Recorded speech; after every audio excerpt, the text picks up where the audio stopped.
ఈరోజు వాక్య సందేశం ఏంటంటే రెండు మాటలు. లుక్ బ్యాక్ ఏంటండి, రెండోది లుక్ ఫార్వర్డ్.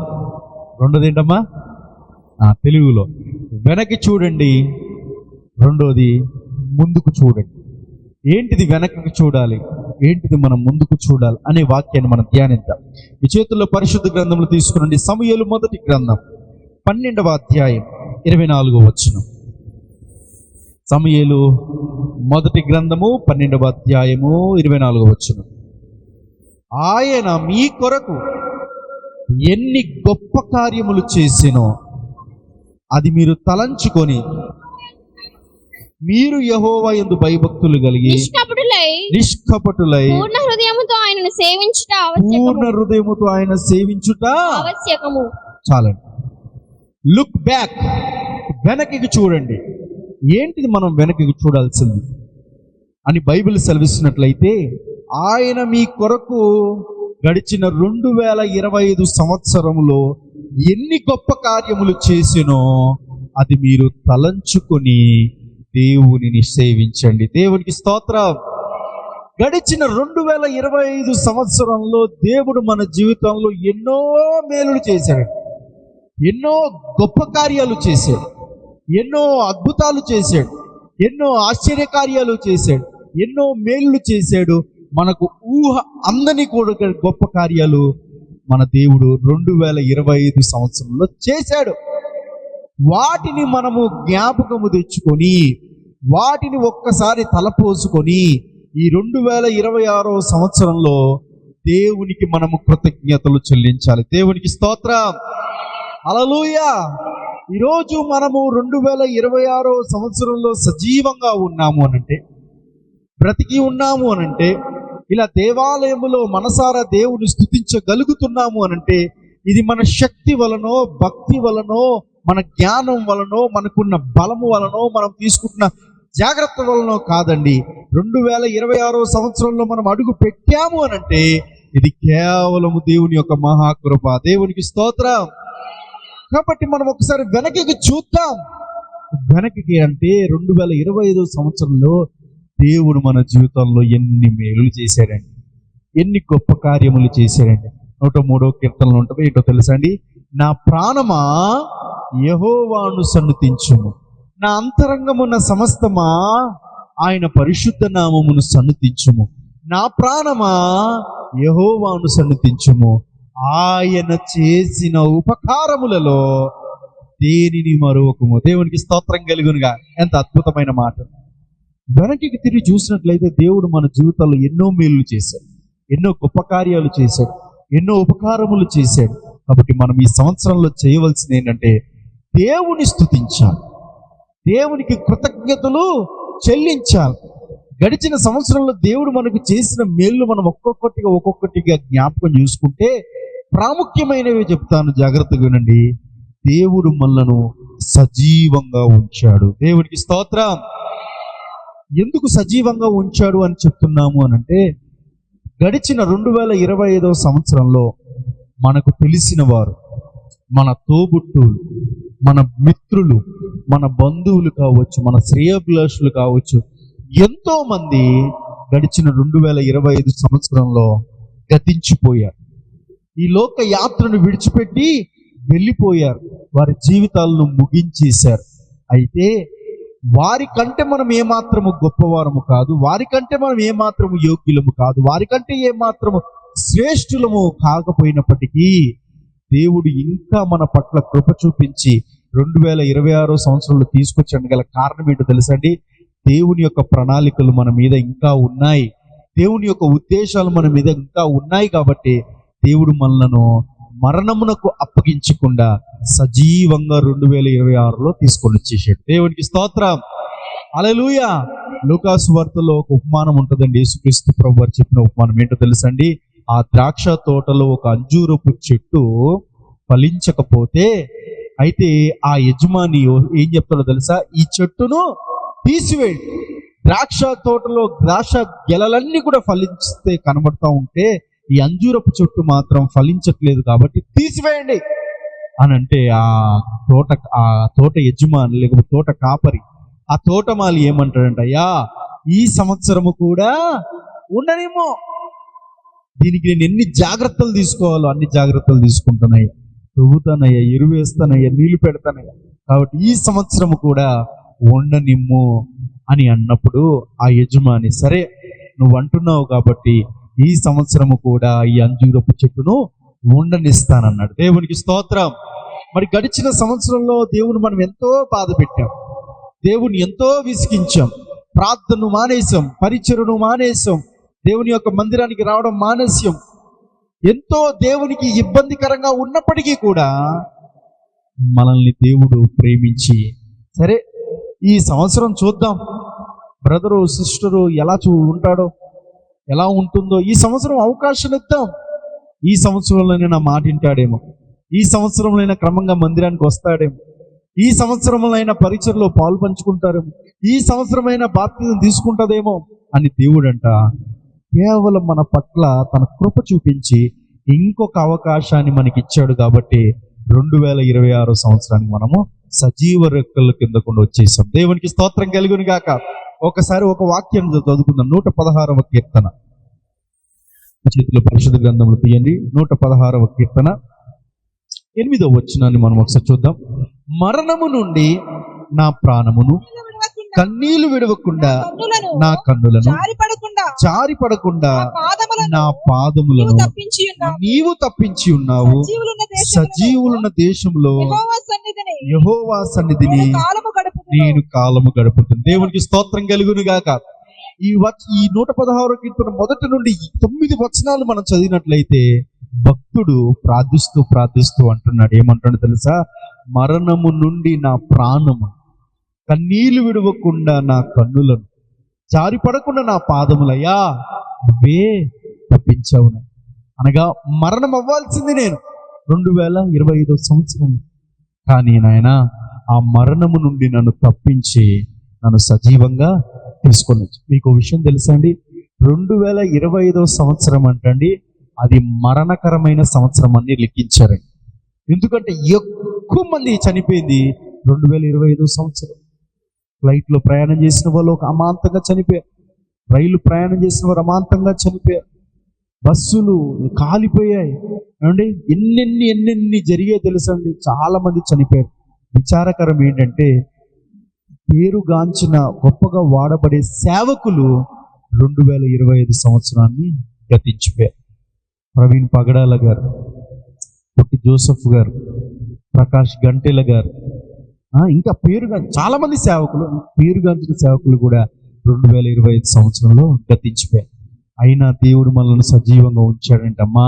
అయ్యా అది దేవుడు మన పైన చూపిస్తున్న కృప. వెనక్కి చూద్దాం. దేవుడు ఏం చేశాడో తెలుసా? మనలను జ్ఞాపకం తెచ్చుకొని సజీవ రెక్కల కింద కాపాడాడు. రెండవది, మనలను ప్రమాదముల నుండి తప్పించాడు. 2025 సంవత్సరంలో మీకు తెలుసు కదండి ఎన్ని ప్రమాదాలు జరిగినాయి. ఇందాక చెప్పాను కదా, ఫ్లైట్ ప్రయాణంలో అమాంతంగా చనిపోయారు, బస్సు ప్రయాణంలో అమాంతంగా చనిపోయారు, రోడ్డు యాక్సిడెంట్లో చాలా మంది చనిపోయారు.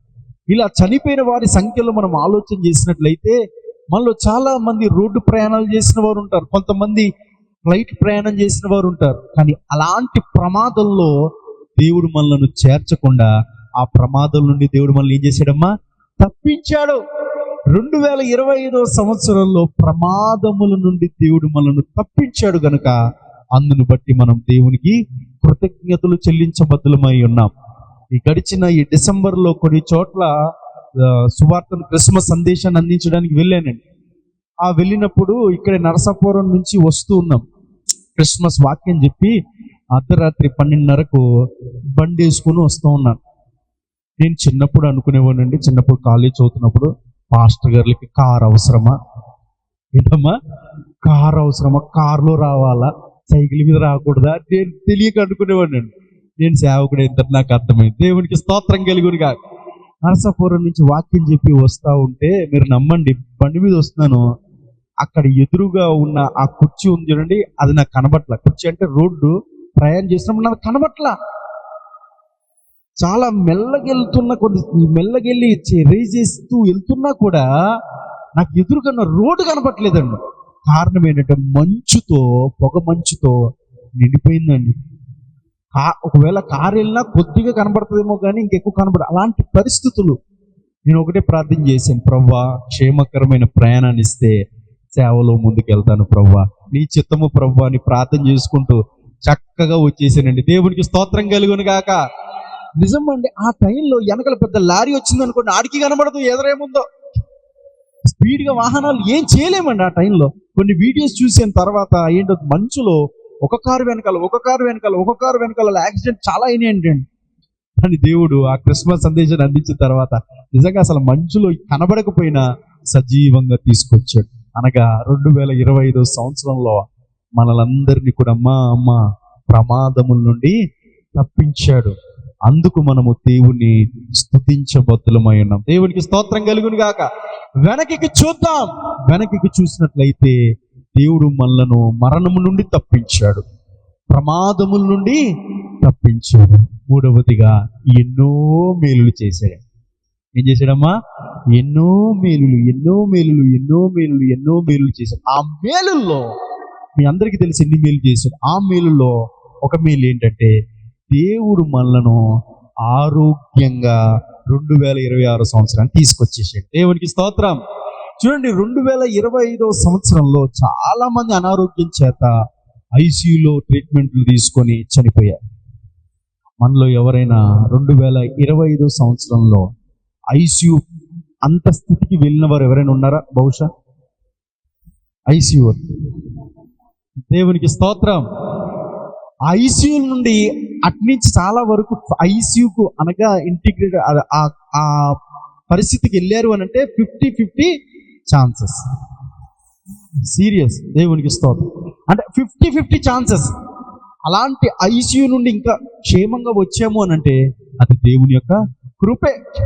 దేవుడు మనలను 2025 సంవత్సరంలో అనారోగ్యాల నుండి, ఐసీయూ అనేటటువంటి పరిస్థితుల నుండి, హాస్పిటల్ అనే పరిస్థితుల నుండి 2026 సంవత్సరానికి మనకి దేవుడు మంచి ఆరోగ్యాన్ని ఇచ్చి తీసుకొని వచ్చాడు. కాబట్టి మనము దేవుని స్తుతించబద్దులమై ఉన్నాం. మీకు విషయం తెలుసండి, ఈరోజు ఆరోగ్యంగా ఉన్నారంటే ఆడంత కోటీశ్వరుడు ఇంకొకరు లేరండి. ఎందుకంటే చిన్న సమస్య వచ్చి హాస్పిటల్కి వెళితే ఆ డాక్టర్ని చూడడానికి 500 ఇవ్వాలి. ఏంటండి? ట్రీట్మెంట్ పక్కనెట్టండి. ఆ డాక్టర్ మొహం చూడడానికి, అనగా డాక్టర్ మొహం అంటే ఏంటండి? ఓపీ చీటీ ఉంటుంది కదండి, ఆ చీటీకి 500 కట్టాలి. నేను నా చిన్న సాక్ష్యం, నా చిన్నప్పటి నుండి దేవుని యొక్క మహాకృపను బట్టి నా ట్యాబ్లెట్ వేసుకోవడానికి ఇప్పటికీ తెలియదు. ఒకసారి ఎప్పుడో ఆ జ్వరం వస్తే ట్యాబ్లెట్ ఇస్తే ఆ ట్యాబ్లెట్ వేసుకునే ప్రయత్నం చేస్తే నీళ్లు తాగేస్తున్నాను కానీ ట్యాబ్లెట్ వెళ్ళట్లేదండి. నీళ్లు తెగ తాగేస్తున్నాను కానీ ట్యాబ్లెట్ వెళ్ళట్లే. ఆ ట్యాబ్లెట్ మధ్యలో ఉండిపోతుంది. అంటే తెలియదు ట్యాబ్లెట్ వేసుకోవడం, ఇంజెక్షన్, ఇవన్నీ ఏం తెలియదండి. దేవుడు అలాగే ఆరోగ్యంగా తీసుకొని వచ్చాడు. హాస్టల్లో చదువుకున్నప్పటికీ దేవుడు ఇచ్చిన ఆరోగ్యం. అయితే నాకు దేవుడు 2 చంటి బిడ్డలను దేవుడు ఇచ్చాడు. వాళ్ళకి ఏదైనా చిన్న జలుబు వస్తే చాలు, మాస్టర్మ గారు, మా మిసెస్ గారు వెళ్ళిపోదాం హాస్పిటల్కి అంట. మనకేమో అసలు హాస్పిటల్ అంటే సెట్ అవ్వదు. నేనంటే ప్రార్థన చేస్తే అదే తగ్గిపోతుంది. చిన్నప్పుడు మనకి జలుబులు రాలేదా, జ్వరాలు రాలేదా, వెళ్ళిపోతాం. ఆ డాక్టర్ మొహం చూసేది కానీ సంతోషం ఉండదు. సరే అని ఫోన్ తీసుకెళ్తాం.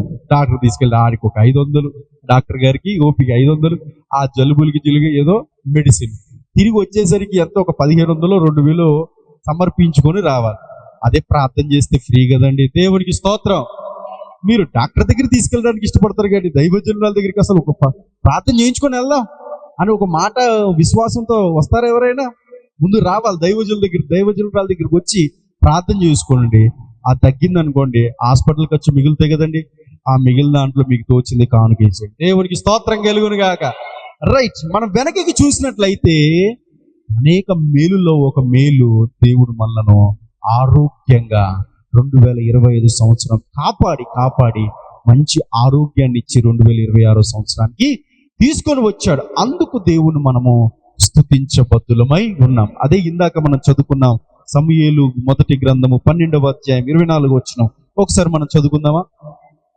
ఆయన మీ కొరకు ఎన్ని గొప్ప కార్యములు చేసినో దాన్ని మీరు తలంచుకొని మీరు యెహోవా యందు భయభక్తులు కలిగి నిష్కపటులై పూర్ణ హృదయముతో ఆయనను సేవించుట ఆవశ్యకము. చాలండి. దేవుని మనం ఎందుకు సేవించాలి, ఎందుకు స్తుతించాలి, ఎందుకు కృతజ్ఞతాస్తుతులు చెల్లించాలంటే ఒక్కసారి నువ్వు 2025 సంవత్సరం వెనక్కి చూడు. చూసినట్లయితే నిన్ను మరణము నుండి తప్పించాడు, ప్రమాదముల నుండి తప్పించాడు, అనారోగ్యముల నుండి తప్పించి ఆరోగ్యాన్ని ఇచ్చాడు గనుక దేవుని స్తుతించు. రెండవ అంశము, ముందుకు చూడు. ఇప్పుడు ఏంటండి? ముందుకు చూడు. ఏంటి మనం ముందుకు చూడాలి? మన ముందు ఏముంది? ఈ 2026 సంవత్సరం ఉంది. మరి ముందుకు చూసినట్లయితే మనం ఏం నేర్చుకోబోతున్నాం, ఏం చేయబోతున్నాం అని మనం ఆలోచన చేసినట్లయితే ఒక్కసారి యెహోషువ గ్రంథాన్ని ఒకసారి మనం చూద్దాం. మొదటి అధ్యాయం, యెహోషువ గ్రంథము మొదటి అధ్యాయం మొదటి నుంచి కొన్ని వచనాలు చూద్దాం.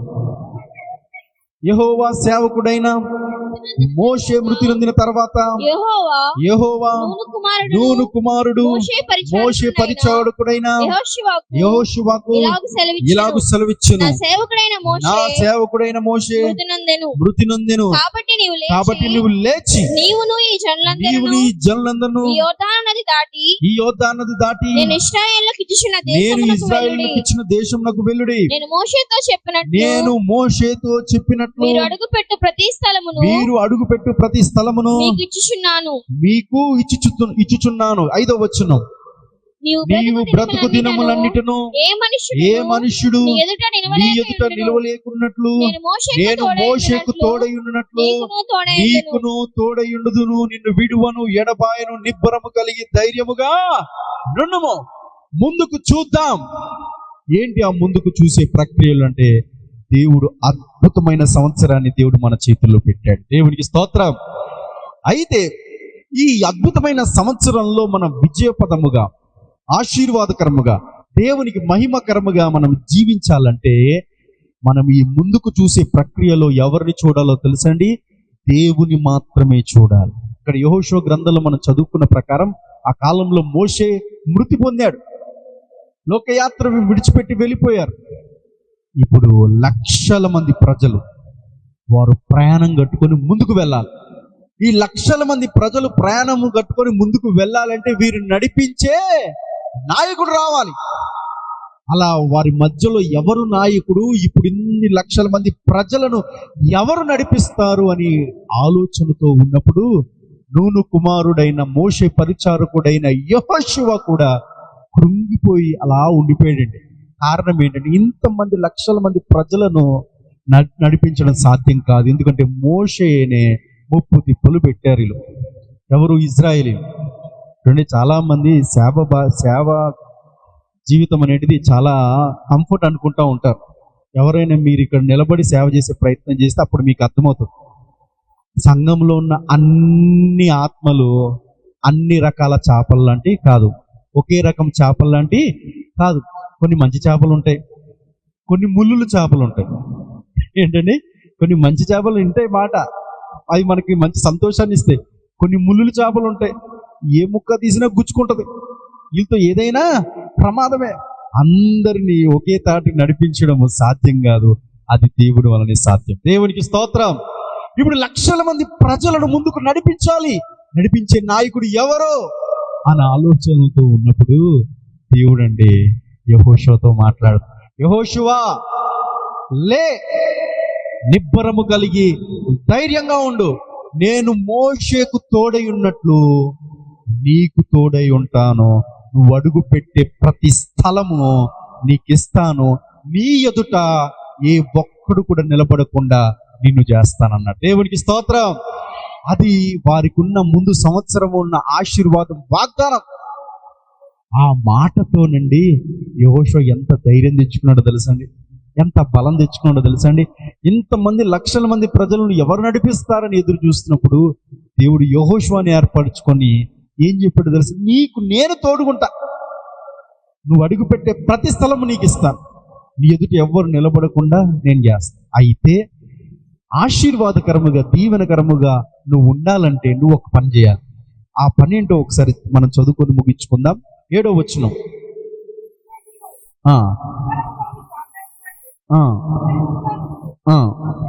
నా సేవకుడైన మోషే నీకు ఆజ్ఞాపించిన ధర్మశాస్త్రం అంతటిని చొప్పున చేయవలెను. నీవు నడుచు ప్రతి మార్గమును చక్కగా ప్రవర్తించినట్లు నీవు దాని నుండి కుడికి గాని ఎడమకు గాని తొలగకూడదు. తొలగకూడదు. ఈ ధర్మశాస్త్రమును నీవు బోధింపక తప్పిపోకూడదు. దానిలో రాయబడిన వాటన్నిటి ప్రకారము చేయుటకు నీవు జాగ్రత్త పడినట్లు దీవారాత్రము దాన్ని ధ్యానించినలా నీ మార్గమును వర్ధిలింపజేసి చక్కగా ప్రవర్తించదు. దేవునికి స్తోత్రం. హల్లెలూయా. ఇప్పుడు యెహోషువతో అన్నాడు, యెహోషువా ఈ ప్రజలందరూ నీ మాట వినాలంటే ముందున్నంతా కూడా ఆశీర్వాదకరముగా, దీవెనకరముగా, మహిమకరముగా ఉండాలంటే నువ్వు చేయవలసింది ఏంటో తెలుసా? ఇదిగో ఈ ధర్మశాస్త్రం చూసావా, దీన్ని నువ్వు ధ్యానించు, ప్రార్థించి ధ్యానించు.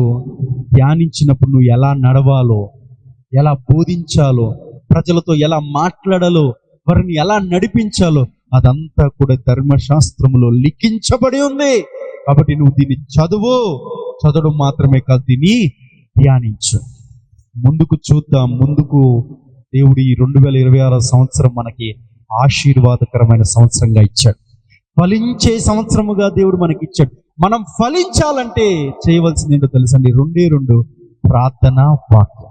ఒక గ్రద్దకి 2 రెక్కలు ఉన్నట్లు ఆ 2 రెక్కలు కలిగిన గ్రద్ద ఎంత పైకి ఎగరగలుగుతుందో అలాగే ప్రార్థన, వాక్యాన్ని మనం కలిగి ఉన్నట్లయితే ఈ సంవత్సరం అంతా మనం ఆశీర్వాదకరముగా, దీవెనకరముగా, దేవునికి మహిమకరముగా ఫలించే సంవత్సరముగా మనం అనుభవించగలుగుతాం. దయచేసి గమనించండి, ప్రార్థనా జీవితాన్ని మనం ఈ సంవత్సరం నిర్లక్ష్యం చేయకూడదు. ఎందుకంటే యేసుక్రీస్తు వారు పరిచర్య అంతా కూడా ప్రార్థనతోనే ప్రారంభించేవారు.